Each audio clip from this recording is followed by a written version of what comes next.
आज की कहानी है गरीब भिखारी और करामाती दाना। बहुत पहले की बात है। एक भिखारी सड़क के किनारे रहा करता था। उसका न तो कोई रहने का ठिकाना था और न ही कमाई का कोई निश्चित जरिया। वह कंधे पर एक झोला लटकाए सुबह से शाम तक भीख मांगा करता था। कहीं से उसे रोटी मिल जाती तो दूसरी जगह से सब्जी मांगकर पेट भर लेता था। लोग उसे वैगी कहकर पुकारते थे। एक दिन वैगी को सुबह से शाम तक कुछ भी खाने को नहीं मिला। उसका भूख के मारे बुरा हाल था। वह परेशान होकर इधर उधर घूम रहा था। तभी एक बूढ़ी स्त्री ने उसे अपने पास बुलाया। उसकी परेशानी का कारण पूछा। स्त्री ने वैगी को एक गेहूं का दाना देते हुए कहा, यह गेहूं का दाना करामाती है, इसे अपने पास संभाल कर रखना। जब तक यह दाना तुम्हारे पास रहेगा तुम्हें भोजन की कोई कमी नहीं होगी। वैगी दाने का उलट पुलट कर देखने लगा। फिर उसके सिर उठाकर स्त्री से कुछ पूछना चाहा, परंतु वह स्त्री गायब हो चुकी थी। वैगी दाने को अपने थैले में डालकर भोजन की तलाश में आगे निकल पड़ा। तभी एक व्यक्ति ने उसे रोककर कहा, तुम यहाँ आकर पेट भर खाना खा कर सकते हो। यहाँ आज हमारे सेठ जी का जन्मदिन है। वैगी मन ही मन बहुत खुश हुआ और होटल में पेट भर खाना खाकर बाहर निकला। वह सोचने लगा कि यह गेहूं के दाने का करामात है या केवल एक संयोग। उसे मुफ्त में पेट भर भोजन मिल गया। अगले दिन वह घूमते घूमते थक गया तो भोजन के लिए एक घर पर पहुंचा। वहां उसने दरवाजे पर दस्तक दी। एक सभ्य व पढ़े लिखी स्त्री ने उसे आदरपूर्वक भीतर बुलाया और कहा, आप यहाँ रात्रि को विश्राम कर सकते हैं, पहले आप भोजन कर लीजिए। वैगी को अब यकीन हो गया कि गेहूं का दाना वाकई करामाती है। उसने पेट भर भोजन किया और फिर सोने जाने लगा। तभी उसे शिष्टाचार की बात याद आ गई तो उसने अपने थैले से अपना चाकू व प्लेट निकालकर मेजबान स्त्री को दे दी। फिर उसने गेहूं का दाना स्त्री को देते हुए कहा कि मैडम, यह दाना मैंने बहुत कीमती है, इसे संभाल कर रख लीजिए। सुबह को जाते वक्त यह दाना मैं आपसे वापस लूंगा। मेजबान स्त्री ने गेहूं का दाना संभाल कर मेज पर रखी, प्लेट में रख दिया और सोने चली गई।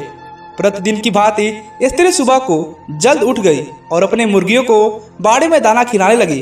फिर अपनी रसोई में काम करने चली गई। तभी एक मुर्गी खुले दरवाजे से कमरे के अंदर आकर जमीन से बचा कुचा खाना उठाकर खाने लगी। इसी बीच वैगी की आंख खुली। उसने देखा कि एक मुर्गी कमरे में घूम रही है। वैगी मुर्गी के पीछे दौड़ा। मुर्गी बचने के लिए मेज पर चढ़ पड़ी। उसने प्लेट में गेहूं का दाना देखा तो झट से खा गई। जब तक वैगी मुर्गी को पकड़ता मुर्गी दाना खा चुकी थी। वैगी ने शोर मचाना शुरू कर दिया। घर के सभी लोग जाग गए। घर का मालिक बहुत ही ईमानदार व शरीफ इंसान था। वह पूछने लगा, आप हमारे मेहमान हैं, क्या बात हो गई जिससे आप इतने नाराज हैं? वैगी बोला, मैंने मैडम को कह दिया था कि मेरा गेहूं का दाना संभाल कर रखिएगा, पर उन्होंने मेज पर रख दिया। उसे आपकी मुर्गी खा गई। मुझे वही गेहूं का दाना चाहिए।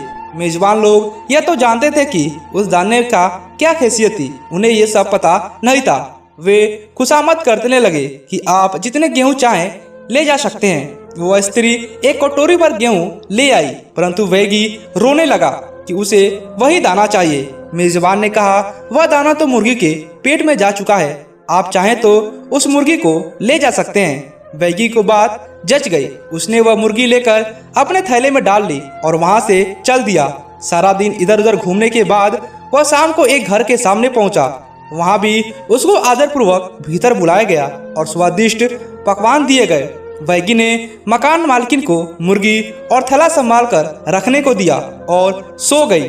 सुबह उठकर वैगी ने मालकिन से अपनी मुर्गी मांगी। मालकिन मुर्गी लेने गई तो देखी कि वैगी की मुर्गी पंख बिखेरे पड़ी है। मालकिन के नौकर ने बताया कि नई मुर्गी देखकर मालकिन की मुर्गिया ने बाड़े में उस पर आक्रमण कर दिया और अपनी चोंच मार मार कर उसे लहूलुहान कर दिया। इससे वैगी की मुर्गी जान बचाने के लिए बाहर भागी। बरामदे में ही मालिक का कुत्ता बैठा था जो मुर्गी को मार कर खा गया। वैगी रोने चिल्लाने लगा। उसे अपनी मुर्गी चाहिए थी। मालकिन की समझ में नहीं आ रहा था कि वैगी कैसे शांत होगा। उसने विनती करते हुए कहा कि आप उसके बदले में कोई सी मुर्गी ले सकते हैं, परंतु वैगी माना नहीं। तब मालकिन ने हार कर अपना पालतू कुत्ता वैगी को दे दिया। वैगी ने उस कुत्ते को अपने थैले में डालकर आगे चल दिया।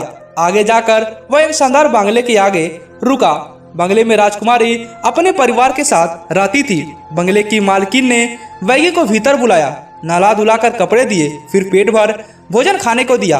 बंगले में रहने वाली राजकुमारी को देखकर वैगी के दिल में लालच आ गया। वह सोचने लगा कि एक गेहूं की करामात के कारण उसे मुर्गी और फिर मालकिन का प्यारा कुत्ता मिल गया। यदि किसी तरह यह कुत्ता मर जाए तो बदले में मैं राजकुमारी को मांग लूं और उससे विवाह कर लूं, फिर मेरा जीवन सुखमय हो जाएगा। वैगी ने जानबूझकर कुत्ते को राजकुमारी के पीछे लगा दिया। जब राजकुमारी अपनी सखियों के साथ बगीचे में खेल रही थी, तभी कुत्ता जोर से राजकुमारी पर झपट पड़ा। राजकुमारी ने अपने बचाव में एक पत्थर कुत्ते को मार डाला। कुत्ते को चोट लगी, पर कुत्ता फिर भी उठकर राजकुमारी के पीछे भागा। इस पर राजकुमारी ने क्रोध में आकर कुत्ते पर डंडे से वार कर दिया। कुत्ता वहीं मरकर ढेर हो गया। वैगु जब बंगले से बाहर जाने लगा तो उसने बंगले की मालकिन से अपना कुत्ता मांगा, परंतु मालकिन ने सकुचाते हुए कुत्ते मरने का सारा किस्सा बयान कर दिया। वैगी जोर जोर से रोने चिल्लाने लगा कि उसे अपना ही कुत्ता चाहिए। बंगले की मालकिन ने बहुत समझाया कि वह दूसरा कुत्ता ले लो, परंतु वह नहीं माना। तब बंगले की मालकिन ने असमर्थता प्रकट की और वैगी बोला, जिससे मेरे कुत्ते को मारा है मुझे वही दे दीजिए, मैं उसी से संतुष्ट हो जाऊंगा। मालकिन को वैगी की बात सुनकर बहुत क्रोध आया कि एक कुत्ते के बदले वह उसकी बेटी को मांग रहा था। मालकिन ने कहा, तुम्हें मैं 1000 मोहरे देती हूँ। यदि तुमने कोई हुनर है या किसी कला में निपुण हो, तिन्हें 1 महीने में अपनी कमाई से दोगुना करके लाओ। यदि तुम यह सब कर सकेगो तो मैं बेटी का हाथ तुम्हें दे दूंगा। बैगी को धन का लालच आ गया और मोहरे लेकर तैयार हो गया। उसने मोहरे लेकर अपने थैले में डाल ली और चल दिया। रास्ते में बैगी ऊंचे ऊंचे सपने देखने लगा, परंतु यह नहीं समझ पा रहा था कि वह किस तरह व्यापार कर इन मोहरों को दुगुना करे। वैगी को भीख मांगने के सिवा कुछ काम नहीं आता था। भीख मांगकर 1 महीने तो क्या 1 वर्ष में भी 3 मोहरे कमाना संभव नहीं था। तभी वैगी ने सोचा कि वह पहले कुछ मोहरे खर्च कर आराम से जीवन बिताएगा, फिर बाद में कमाई करने के बारे में सोचेगा। रास्ते में एक जगह रुककर वैगी ने मोहर निकालने के लिए थैले में हाथ डाला तो उसे यूं लगा कि हाथ में कुछ चुभ गया हो। उसने तुरंत हाथ बाहर निकाला। उसने थैला खोलकर देखा तो सैकड़ों कीड़े मकोड़े उड़ उड़कर उसे काटने लगे। वैगी ने थैला उठाकर दूर नदी में फेंक दिया। वैगी खाली हाथ रह गया। अब उसके सामने भीख मांगने के सिवा कोई चारा नहीं था। उसे लालच का फल मिल गया। दोस्तों, आपको यह कहानी कैसी लगी हमें नीचे कमेंट कर बताइएगा।